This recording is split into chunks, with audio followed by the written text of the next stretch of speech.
Welcome to T-SAT. This is Bhushan Govindula. ఈరోజు ఆధునిక భారతదేశ చరిత్రలో భాగంగా సాంఘిక మత సంస్కరణోద్యమాలు అంటున్నాం. ఆ పేరులోనే కనబడుతుంది చూడండి. సమాజంగా ఉన్న దురాచారాలని, సమాజంగా ఉన్న అడ్డంకులని తొలగించే ప్రయత్నం చేయాలి. 2 మతపరమైన అడ్డంకులను తొలగించే ప్రయత్నం.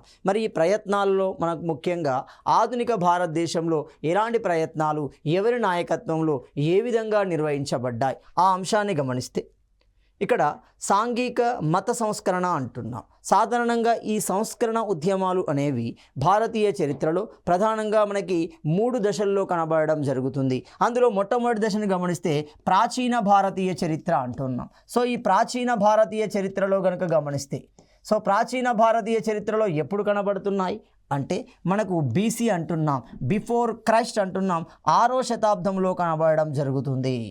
సో ఈ 6వ శతాబ్దంలో జరిగిన పరిణామం ఏంటి అంటే ఆనాటి భారతీయ సమాజంలో బ్రాహ్మణ మతం యొక్క ధోరణి పెరిగిపోవడం, విపరీతమైన స్థాయిలో ఉండడం, తద్వారా ఆ విధానాలను ఖండిస్తూ 60కి పైగా మతాలు అనేవి ఆవిర్భవించాయి. మరి అలాంటి 60కి పైగా మతాలలో మనకు 3 మతాలు అనేవి ప్రధాన మతాలుగా, ప్రజలు మెచ్చిన మతాలుగా, ప్రజలు అనుసరించిన మతాలుగా మనకు కొనసాగడం జరుగుతుంది. మరి అలాంటి మతాలలో మనకి మొదటిది గమనిస్తే జైన మతము అంటున్నాం. రెండోది గమనిస్తే బౌద్ధ మతము అంటున్నాం. మూడోది గమనిస్తే బౌద్ధం. మూడోది గమనిస్తే అజీవకము అంటున్నాం.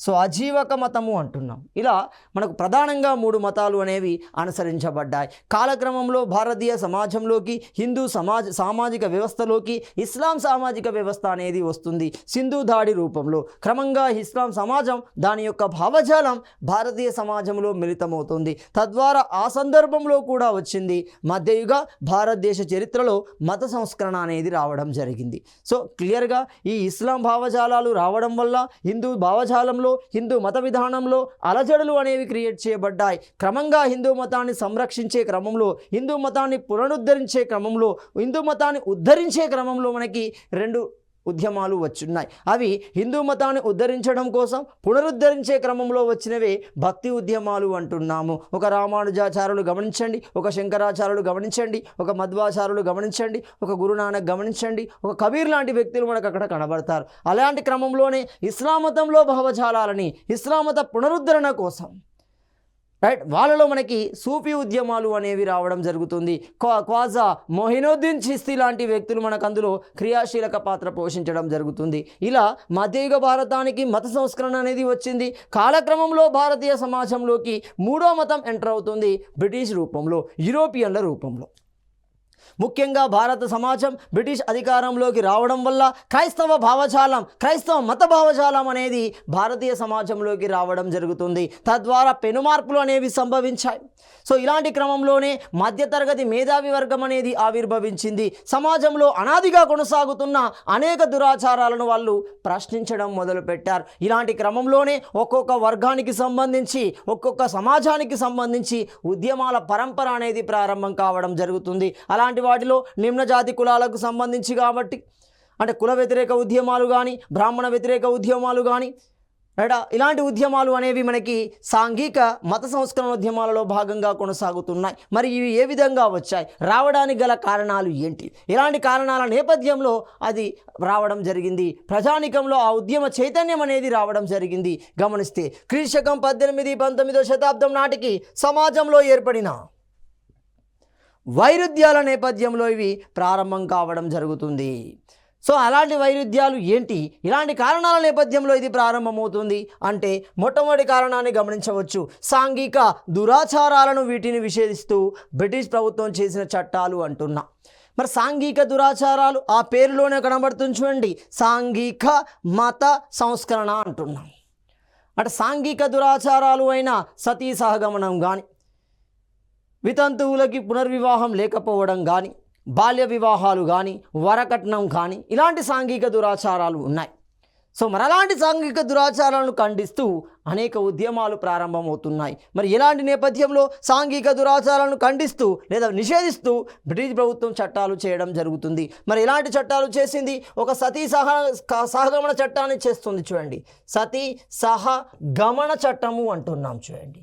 ది అబాలిషన్ ఆఫ్ సతీ చట్టము అంటున్నాం, విలియం బెంటింక్ చేశాడు. వితంతు పునర్వివాహ చట్టాన్ని తీసుకురావడం జరుగుతుంది, విడో రీ మ్యారేజ్ యాక్ట్ అంటున్నాం.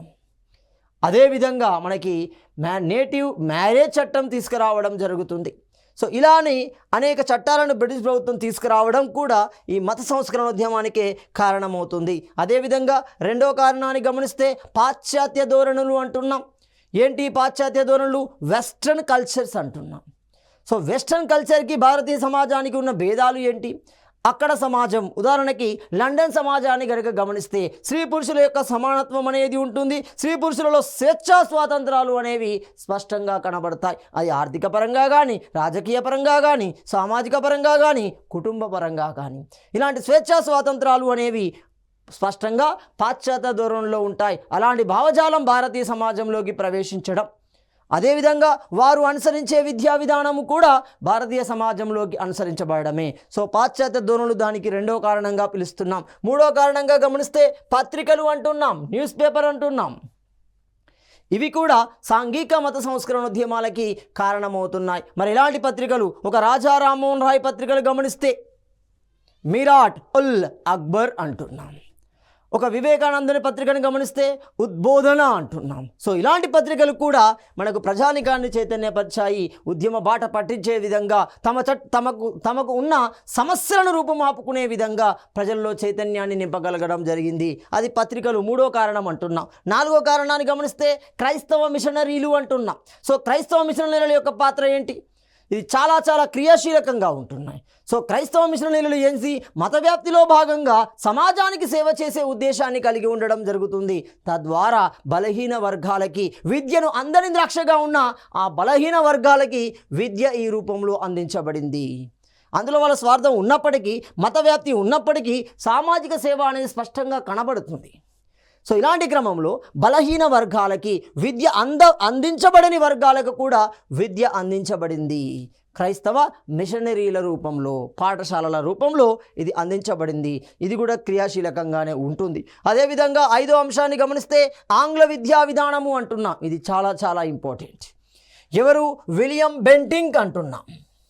సో విలియం బెంటింక్ ఏం చేశాడు? 1835 ప్రకారం ఏం చేశాడు? దేశంలో ఇంగ్లీష్ విద్యా విధానాన్ని ప్రవేశపెట్టడం జరుగుతుంది లార్డ్ మెకాలే సూచనల మేరకి. సో లార్డ్ మెకాలే ఎవరు?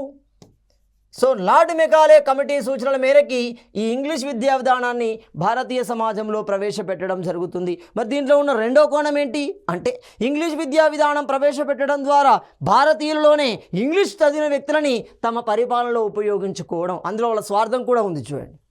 వాళ్ళు ఏదో ఉద్ధరించడం కోసం కాదు, తమ పరిపాలనా వ్యవహారాలలో కార్యక్రమాలను కొనసాగించడం కోసం ఇంగ్లీష్ తెలిసిన వ్యక్తులు కావాలి. మరి వాళ్ళందరినీ ప్రతిసారి దిగుమతి చేసుకోలేం. దిగుమతి చేసుకోవడం వల్ల ఏమవుతుంది? భారతీయ సమాజంలో అలజడి క్రియేట్ అవుతుంది. సో ఈ రెండింటిని వాళ్ళు బేరీజు వేసుకుంటూ భారతీయులనే తమకు అనుగుణంగా, తమ పనులకు అనుగుణంగా మార్చుకునే ప్రయత్నం చేశారు. ఆ ప్రయత్నంలో భాగంగానే ఈ ఆంగ్ల విద్యా విధానము వచ్చింది. ఇక్కడ రెండోది ప్లస్ పాయింట్ కూడా ఉంది చూడండి. ఇది వాళ్ళ యొక్క ఉద్దేశాలు అయినప్పటికీ మరి భారతీయ సమాజానికి వచ్చిన ప్లస్ పాయింట్ ఏంటిది? ఈ ఆంగ్ల విద్యా విధానం ద్వారా పాశ్చాత్య ధోరణులు, పాశ్చాత్య భావనలు అనేవి అర్థం చేసుకోగలిగారు.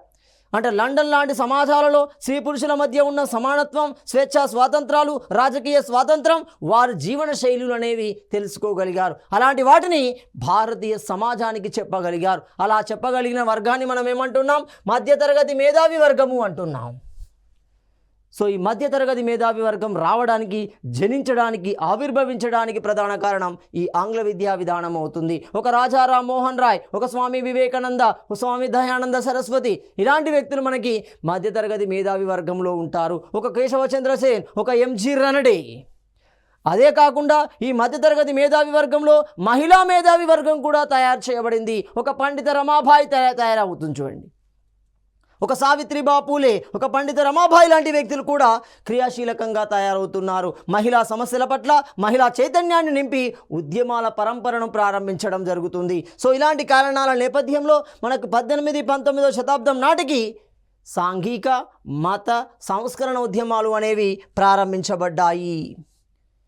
సో ఇలాంటి క్రమంలోనే మనకి ఇతర అంశాలు గమనిస్తే మొత్తం ఈ ఉద్యమాల క్రమంలో, సో ఉద్యమాల కాలంలో ఏర్పాటు చేయబడిన ప్రముఖ సంస్థలు, వాటి యొక్క స్థాపకులు అవుతున్నారు. ఎందుకంటే ఎగ్జామినర్ వ్యూ ఏంటంటే ఇక్కడే ఉంటుంది చూడండి.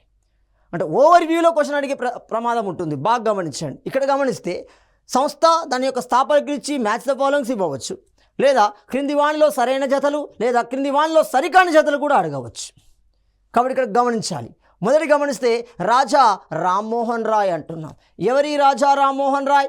రాజా అనేది బిరుదు అవుతుంది. మరి ఈ రాజా అనే బిరుదు ఎవరిచ్చారు? రెండవ అక్బర్ ఇవ్వడం జరుగుతుంది.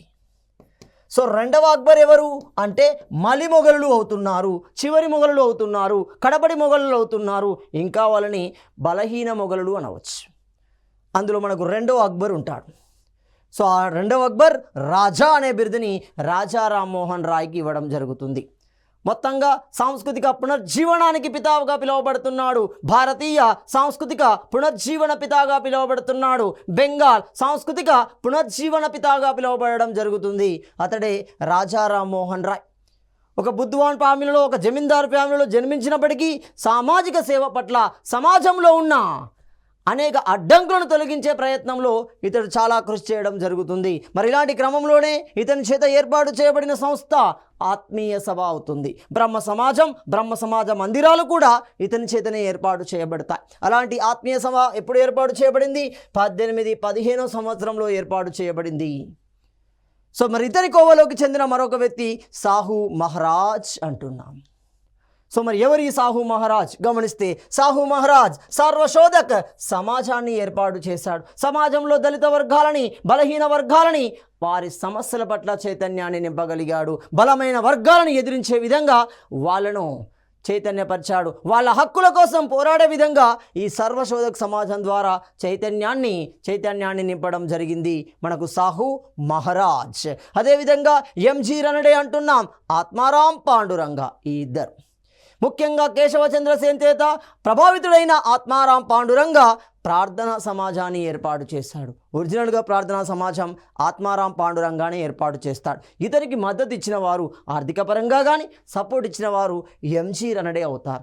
ఇతన్ని ప్రభావితం చేసిన వ్యక్తి కేశవ చంద్రసేన్ అవుతున్నాడు. దక్షిణ భారతానికి బ్రహ్మ సమాజ భావాలను వ్యాప్తి చేసిన వ్యక్తుల్లో మనకు మొదటి వ్యక్తిగా కనబడుతున్నాడు. అలాంటి ఈ ఆత్మారాం పాండురంగ ప్రార్థనా సమాజాన్ని ఏర్పాటు చేయడం జరిగింది. తద్వారా విద్యా వ్యవస్థకు సంబంధించి, భారతీయ సాంప్రదాయ విద్యా విధానానికి సంబంధించి ప్రజానికాన్ని చైతన్యపరిచాడు. అలాంటి క్రమంలోనే మనకు పుట్టుకొచ్చినవి దక్కన్ ఎడ్యుకేషనల్ సొసైటీలు అంటున్నాం.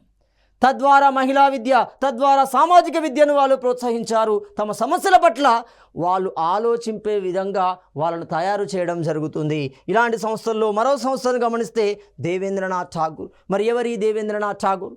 దేవేంద్రనాథ్ ఠాగూర్ రవీంద్రనాథ్ ఠాగూర్ యొక్క తండ్రి. సో మరి ఇలాంటి దేవేంద్రనాథ్ ఠాగూర్ చేత ఏర్పాటు చేయబడింది ఆది బ్రహ్మ సమాజ్ అంటున్నాం. అంటే క్లియర్గా పదం కనబడుతుంది చూడండి, బ్రహ్మ సమాజంలో ఒక భాగం. ఎప్పుడైతే రాజా రామ్మోహన్ రాయ్ మరణిస్తాడో ఆ తర్వాత బ్రహ్మ సమాజ్ అనేది రెండు ప్రధాన శీలికలుగా విడిపోతుంది, రెండు వర్గాలుగా విడిపోతుంది. అందులో ఆది బ్రహ్మ సమాజాన్ని ఏర్పాటు చేసిన వ్యక్తి దేవేంద్రనాథ్ ఠాగూర్. అదే కాకుండా తత్వబోధిని సభను ఏర్పాటు చేశాడు. దీని ద్వారా ఉపనిషత్తుల యొక్క సారాంశాన్ని తెలియజేసే ప్రయత్నం చేయడం జరుగుతుంది. ఉపనిషత్తులు చాలా చాలా ఇంపార్టెంట్. 108 అవుతున్నాయి. 108 ఉపనిషత్తులు ఉండడం జరుగుతుంది. చాలా ముఖ్యం. వాటి యొక్క సారాంశాన్ని, వాటి యొక్క తత్వాన్ని బోధించే ప్రయత్నం చేశాడు దేవేంద్రనాథ్ ఠాగూర్. తద్వారా హిందూ సమాజం యొక్క మూలాలని ప్రజానికానికి తెలియజేయడం జరుగుతుంది. అదేవిధంగా కేశవచంద్రసేన్ నియో బ్రహ్మ సమాజ్ అంటున్నాం. చూడండి, ఇప్పుడు దేవేంద్రనాథ్ ఠాగూర్ ఆది బ్రహ్మ సమాజ్ ఏర్పాటు చేస్తే ఇతడు నియో బ్రహ్మ సమాజ్ని ఏర్పాటు చేయడం జరుగుతుంది. దీంతో బ్రహ్మ సమాజం రెండు ముక్కలుగా విడిపోతుంది. కేశవ చంద్రసేన్ చేత బ్రహ్మ సమాజం దక్షిణ భారతంలోకి వస్తుంది. తద్వారా దక్షిణ భారతానికి సంబంధించిన వ్యక్తులు ప్రభావితం అవుతారు. అలా ప్రభావితమైన వ్యక్తుల్లో మనకి ఎవరు? కందుకూరి వీరేశలింగం ఉంటున్నాడు, రఘుపతి వెంకటరత్నం నాయుడు ఉంటున్నాడు, దేశపాప పెద్ద ఏమవుతుంది ఈ దేశరాజ్ అనే వ్యక్తి కూడా దీనికి చేతనే ప్రభావితం కావడం జరుగుతుంది. ఆంధ్ర కేంద్రంగా బ్రహ్మ సమాజ భావాలని వ్యాప్తి చేయడం జరుగుతుంది. సో అదేవిధంగా దయానంద సరస్వతి అంటున్నాం. అసలు దయానంద సరస్వతి ఏ విధంగా మారాడు గమనిస్తే అసలు ఇతని పేరు మూలశంకర్ అంటున్నాం. సో మూలశంకర్ అని అసలు పేరు కలిగిన దయానంద సరస్వతి ఆర్య సమాజ్ని ఏర్పాటు చేశాడు. సో ఆర్య సమాజ్ యొక్క ఉద్దేశం ఏంటి? అసలు ఆర్య తత్వం ఏంటి? ఆర్య భావజాలం ఏ విధంగా జనించింది, దాని యొక్క ప్రభావాన్ని, దాని యొక్క ప్రాముఖ్యత ఏంటి తెలియజేసే ప్రయత్నం. అంటే సింపుల్, హిందూ సమాజ పునరుద్ధరణ ప్రధాన లక్ష్యంగా మనకి ఆర్య సమాజ్ ఏర్పాటు చేయబడుతుంది. 1875 బొంబాయి కేంద్రంగా ఏర్పాటు చేయబడింది. అదే మూలశంకర్ చేత. అతడే మనకు చరిత్రలో మనకి స్వామి దయానంద సరస్వతిగా పిలువబడుతున్నాడు. స్వామి దయానంద సరస్వతి విరజానంద సరస్వతి చేత ఆ పేరు పెట్టబడడం జరుగుతుంది. సో క్లియర్గా గమనించాలి. ఇలాంటి సంస్థల్లో మరికొన్ని సంస్థలు గమనిస్తే ఆల్కాట్ అంటున్నాం. ఇక్కడ 3 వ్యక్తులు కనబడతారు. న్యూయార్క్ కేంద్రంగా ఏర్పాటు చేయడం జరుగుతుంది. మరి ఎవరు గమనిస్తే విలియం ఏమవుతుంది, ఆల్కాట్ అంటున్నాం. క్వాన్ జడ్జ్ అంటున్నాం. కల్నల్ ఆల్కాట్, విలియం క్వాన్ జడ్జ్ అంటున్నాం. ఈ వ్యక్తులు మనకి దివ్య జ్ఞాన సమాజాన్ని ఏర్పాటు చేయడం జరుగుతుంది. సో దివ్య జ్ఞాన సమాజాన్ని మనం తెలుగులో ఏమంటున్నాం, ఏమవుతుంది ఇక్కడ థియోసాఫికల్ సొసైటీ అంటున్నాం. సో థియోసాఫికల్ సొసైటీని మనం తెలుగులో మనకు దివ్య జ్ఞాన సమాజం అవుతుంది. సో ఈ దివ్య జ్ఞాన సమాజాన్ని న్యూయార్క్ కేంద్రంగా ఏర్పాటు చేస్తారు. దాని యొక్క భావజాలాలని భారతదేశంలో ప్రవేశపెట్టడం కోసం, వ్యాప్తి చేయడం కోసం అనిబిసెంట్ రావడం జరుగుతుంది. మద్రాసులోని అడయార్ కేంద్రంగా సంస్థను ఏర్పాటు చేస్తుంది. ఒరిజినల్గా దీని యొక్క మొదటి కేంద్రం ఎక్కడ, పూనా కేంద్రంగా ఏర్పాటు చేయబడుతుంది. ఆనాటికి పూనా ఒక అభివృద్ధి చెందిన ప్రాంతం. అక్కడ మెయింటెనెన్స్ ఖర్చు భరించలేక వాళ్ళు ఆ ప్రాంతం నుండి షిఫ్ట్ చేస్తారు. సో అది నగరం ప్రాంతం కాబట్టి అక్కడ హిందూ భావజాలానికి సంబంధించిన భావజాలాలు ఎక్కువగా ఉన్నాయి. మీకు పూనా అనగానే మనకి బాలగంగాధర్ తిలక్ లాంటి వ్యక్తులు అక్కడ కనబడతారు. సో అన్ని రకాల కారణాల నేపథ్యంలో అది షిఫ్ట్ చేయబడుతుంది. మద్రాసులోని అడయార్, ప్రస్తుత చెన్నైలోని అడయార్ ప్రాంతానికి మార్చడం జరుగుతుంది. అదే దివ్యజ్ఞాన సమాజ్ లేదా థియోసోఫికల్ సొసైటీ అంటున్నాం. అదేవిధంగా స్వామి వివేకానంద అంటున్నాం. నరేంద్రనాథ్ దత్త. సో నరేంద్రనాథ్ దత్త అనే అసలు పేరు కలిగిన వ్యక్తి స్వామి వివేకానంద అవుతున్నాడు. స్వామి వివేకానంద తన గురువు జ్ఞాపకార్థం కట్టిందే రామకృష్ణ మిషన్. గురువు యొక్క బోధన ఏంటి, మానవ సేవే మాధవ సేవ అంటున్నాడు. సో తన గురువైన రామకృష్ణ పరమహంస. సో రామకృష్ణ పరమహంస బోధించిన ప్రతి విధానం ఏమవుతుంది, మానవ సేవే మాధవ సేవ అవుతుంది. దాన్ని ఆధారంగా చేసుకొని సృష్టించబడింది రామకృష్ణ మిషన్.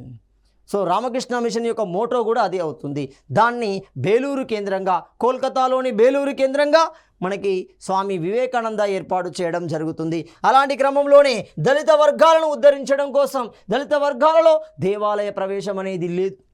సాధారణంగా సమాజంలో గమనిస్తే దళిత వర్గాలు అనేక రకాల సమస్యలకు గురి అవుతున్నాయి. ముఖ్యంగా సామాజిక ఉమ్మడి ఆస్తులను వాళ్ళు ఉపయోగించుకోలేరు. సాధారణంగా ఉపయోగించుకునే బావి నీరును కానీ ఇతర సౌకర్యాలను కానీ వాళ్ళు ఉపయోగించడానికి హక్కులు కలిగి లేరు.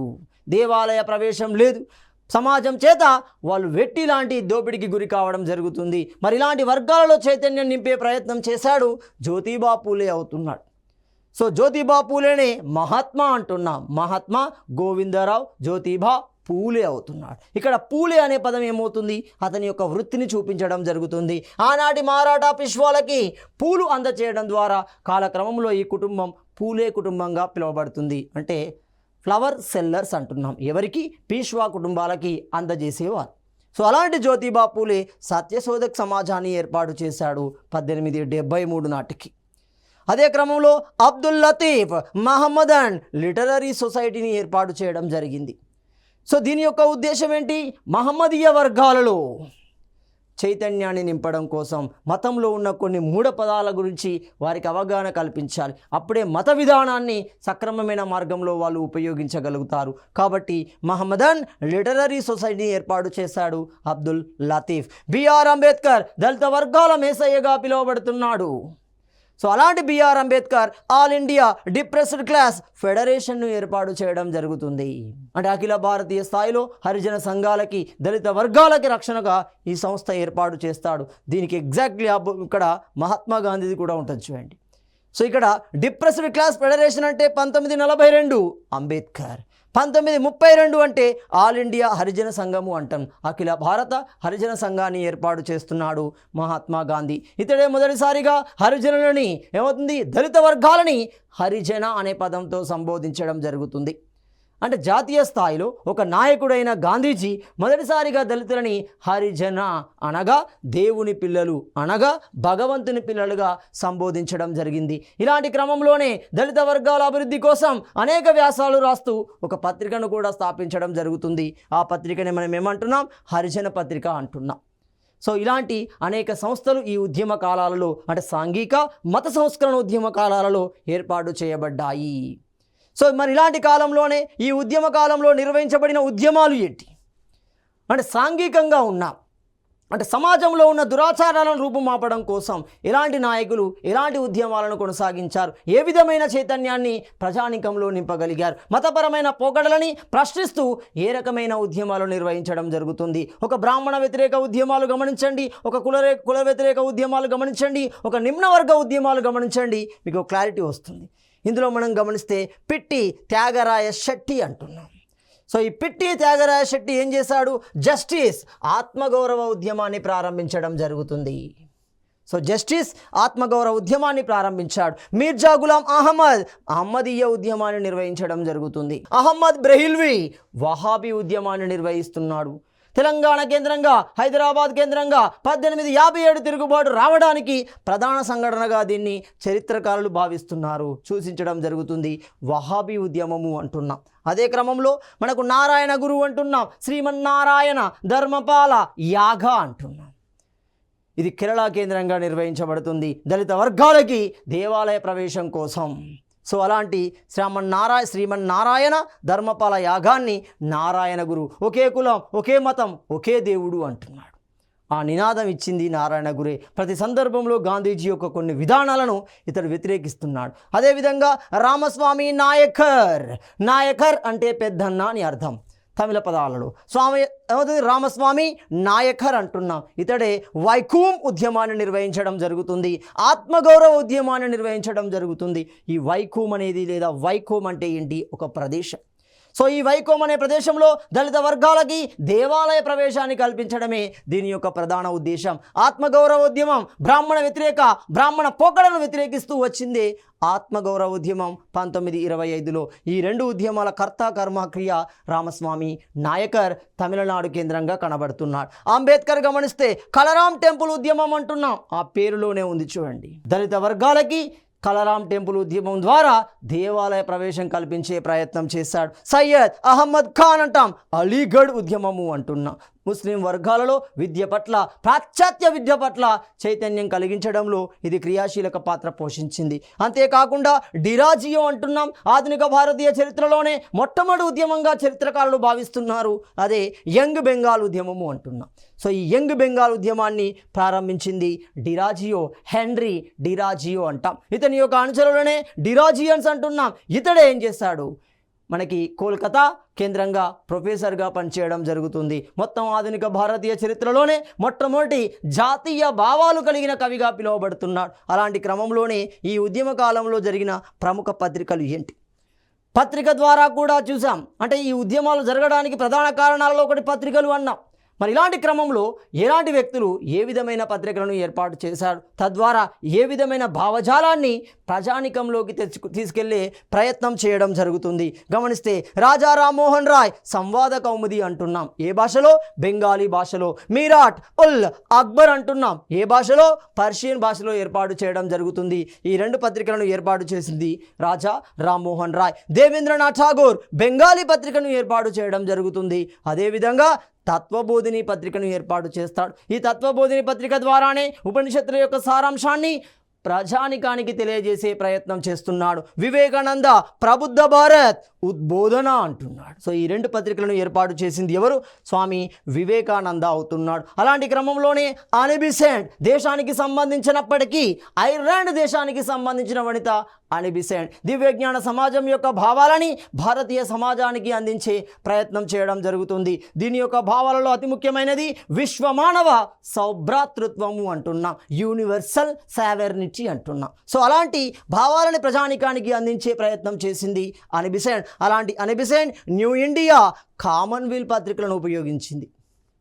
తద్వారా జాతీయ భావాలని అంతేకాకుండా హోమ్ రూల్ ఉద్యమ భావాలను కూడా ప్రజానికానికి అందించే ప్రయత్నం చేసింది అనీ బెసెంట్. రామస్వామి నాయకర్ అంటున్నాం, తమిళనాడు ఈరోడ్ ప్రాంతానికి సంబంధించిన ఈ స్వామి రామస్వామి నాయకర్ ఎలాంటి పత్రికలను ఏర్పాటు చేశాడు? 1 పకుతరిపు అంటున్నాం, 2 కుడి అరంశు అంటున్నాం, 3 విడుదలై అంటున్నాం. ఇలాంటి పత్రికలని మనకి రామస్వామి నాయకర్ ఏర్పాటు చేయడం జరుగుతుంది. అదే క్రమంలో బిఆర్ అంబేద్కర్ అంటున్నాం. సో బిఆర్ అంబేద్కర్ ఏం చేస్తున్నాడు? మనకి మూక్ నాయక్ పత్రికను ఏర్పాటు చేశాడు.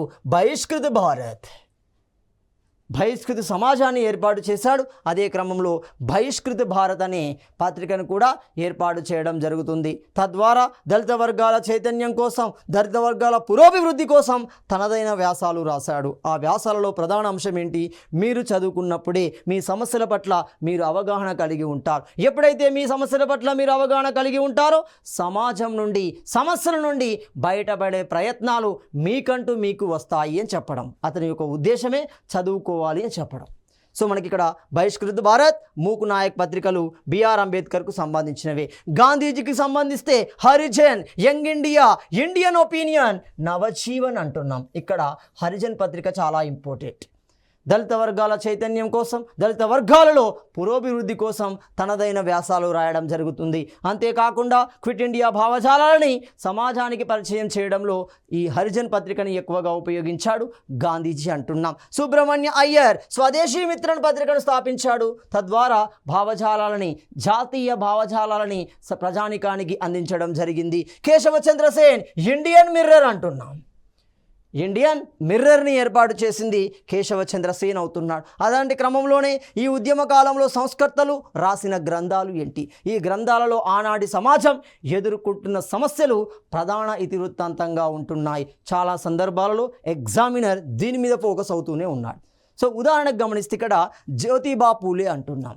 మహాత్మా గోవిందరావు జ్యోతిబా పూలే ఏం చేశాడు? దళిత వర్గాల చైతన్యంలో ఇతడు క్రియాశీలకంగా పాత్ర పోషించాడు. అలాంటి క్రమంలోనే దళిత సమస్యలను ప్రస్తావిస్తూ, నాటి సమాజంలో ఎదుర్కొంటున్న సమస్యలను ప్రస్తావిస్తూ 1 గులాంగిరి అంటున్నాం. ఇప్పటికీ కనబడుతుంది గ్రామీణ సమాజంలో.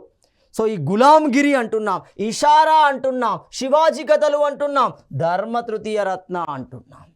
సో ధర్మతృతీయ రత్న, దానితో పాటుగా సర్వజ్ఞ సత్యార్థ పుస్తక్ అంటుంది. సో ఈ పుస్తకాల ద్వారా ఆనాటి దళిత వర్గం ఎదుర్కొంటున్న సమస్యలను ప్రస్తావించాడు, వాళ్ళలో చైతన్యాన్ని నింపే ప్రయత్నం చేశాడు. అంతేకాకుండా తన భార్యను స్వయంగా చదివించి మహిళా విద్యకు తనదైన ప్రోత్సాహాన్ని అందించాడు. అంతేకాకుండా బాల్య వివాహాలను నిషేధిస్తూ అనేక ఉద్యమాలు నిర్వహించాడు. బాలికా పాఠశాలను కూడా ఏర్పాటు చేశాడు. అనాథ శరాలను కూడా ఏర్పాటు చేసిన వ్యక్తి జ్యోతిబా పూలే అవుతున్నాడు. అదేవిధంగా అనీ బెసెంట్ మొత్తం భారతీయ సమాజాన్ని గమనించి అది సేమ్ ఐర్లాండ్ ప్రజలు ఎదుర్కొంటున్న సమస్యలే భారతీయులు ఎదుర్కొంటున్నారు ఆ విషయాన్ని గుర్తించింది అనీ బెసెంట్. క్రమంగా భారతీయ రాజకీయాలలోకి ఎంటర్ అవుతుంది. అలాంటి క్రమంలోనే Christianity, wake up India, thoughts power ఇలాంటి పుస్తకాలని మనకి అనీ బెసెంట్ రాయడం జరుగుతుంది. అదేవిధంగా వివేకానంద అంటున్నాం. నరేంద్రనాథ్ దత్త అసలు పేరు కలిగిన వివేకానంద మరి ఇలాంటి పుస్తకాలు రాశాడు. గమనిస్తే 1 నా గురువు అంటున్నాం, కర్మ అంటున్నాం, యోగా అంటున్నాం, డివైన్ లైఫ్ అంటున్నాం. అంతేకాకుండా కొలంబియా వ్యాసాలు, రాజయోగా పుస్తకాలను రాయడం జరుగుతుంది. అటు ప్యారిస్ సమావేశాల్లో, ఇటు న్యూయార్క్ సమావేశాలలో, సార్వమత సమ్మేళనాలలో పాల్గొన్నాడు. భారతీయ సాంస్కృతిక సాంప్రదాయాలని ప్రపంచానికి పరిచయం చేసిన వ్యక్తి వివేకానందుడు అవుతున్నాడు. అలాంటి క్రమంలోనే బిఆర్ అంబేద్కర్ గమనిస్తే థాట్స్ ఆన్ పాకిస్తాన్ అంటున్నాం. 1వ పుస్తకం చాలా చాలా ఇంపార్టెంట్. 2వది ప్రాబ్లమ్ ఆఫ్ రూపీ అంటున్నాం, ది ఎవిల్ ఆఫ్ క్యాస్ట్ అంటున్నాం. ఇలాంటి అనేక పుస్తకాలని బిఆర్ అంబేద్కర్ రాయడం జరిగింది. అదే క్రమంలో భారత రాజ్యాంగ ముసాయిదాకి అధ్యక్షుడిగా కొనసాగాడు. దళిత వర్గాల సమస్యలని క్షుణ్ణంగా తెలిసిన వాడే కాబట్టి వారికి సంబంధించిన రక్షణని రాజ్యాంగంలో పొందుపరచగలిగాడు. దళితుల మేసయ్యగా పిలువబడుతున్నాడు. అలాంటి క్రమంలో మనకి దయానంద సరస్వతి అంటున్నాం, సత్యార్థ ప్రకాశిక, వేదభాష్య అంటున్నాం, రామ్మోహన్ రాయ్ అంటున్నాం, క్రీస్తు సూక్తులు, ఏకేశ్వరోపాసకులకు కానుక అంటున్నాం. సో ఇలాంటి పుస్తకాలని రాజా రామ్మోహన్ రాయ్ రాయడం జరుగుతుంది. మరి ఉద్యమ కాలంలో ప్రముఖులు ఇచ్చిన నినాదాలు ఏంటి? ఈ ఉద్యమంలో ఇచ్చిన నినాదాలు జాతీయోద్యమాన్ని కూడా ప్రేరేపించగలిగాయి. ముఖ్యంగా స్వరాజ్ లాంటి నినాదాలు గమనించండి, వేదాలకు తరలండి లాంటి నినాదాలు గమనించండి, చరిత్ర కాలంలో ఇప్పటికీ ప్రజలను ప్రేరేపిస్తూనే ఉన్నాయి. సో అలాంటి నినాదాల్లో గమనిస్తే స్వామి దయానంద సరస్వతి ఇది చాలా సందర్భాల్లో అడిగారు, గో బ్యాక్ టు వేదాస్, వేదాలకు తరలండి అంటున్నారు. అంటే హిందూ తత్వం యొక్క మూలం, హిందూ తత్వం యొక్క అసలు భావం వేదాలలోనే ఉంది. ఒక్కసారి వేదాలకు వెళ్ళి చదవండి అని అర్థం. 2 వేదాస్ కాంటైన్ ఆల్ ద ట్రూత్ అంటున్నాం. అంటే వేదంలో నిత్యం మొత్తం సత్యం, ప్రతి సమస్యకి సమాధానం అక్కడ లభించడం జరుగుతుంది. 2 రామకృష్ణ మిషన్ను గమనిస్తే ప్రధాన నినాదం మానవ సేవే మాధవ సేవ అవుతుంది. నారాయణ గురు ఒకే కులం, ఒకే మతం, ఒకే దేవుడుగా పలవడం జరిగింది. ఉద్యమాల వలన బ్రిటిష్ వారు చేసిన చట్టాలు ఏంటి? సో ఉద్యమాల వలన చట్టాలు ఏమవుతున్నాయి? 1 సతీ సాగమన నిషేధ చట్టాన్ని తీసుకురావడం జరిగింది. ఎవరు? William Bentinck. ఎప్పుడు? 1829 డిసెంబర్ 4న తీసుకొచ్చాడు. దీనికి కారణం రాజా రామ్మోహన్ రాయ్. మరి దీన్ని ఏ పేరుతో విడుదల చేయడం జరిగింది? రెగ్యులేషన్ 16 పేరుతో విడుదల చేయడం జరుగుతుంది. అలాంటి క్రమంలోనే 2వ చట్టం వివాహ వయసు నిర్ధారణ చట్టము అంటున్నాం. దీన్ని మనం ఇంగ్లీష్లో ఏజ్ ఆఫ్ కన్సెంట్ చట్టము అంటున్నాం. మరి దీన్ని ఎవరు తీసుకొచ్చారు?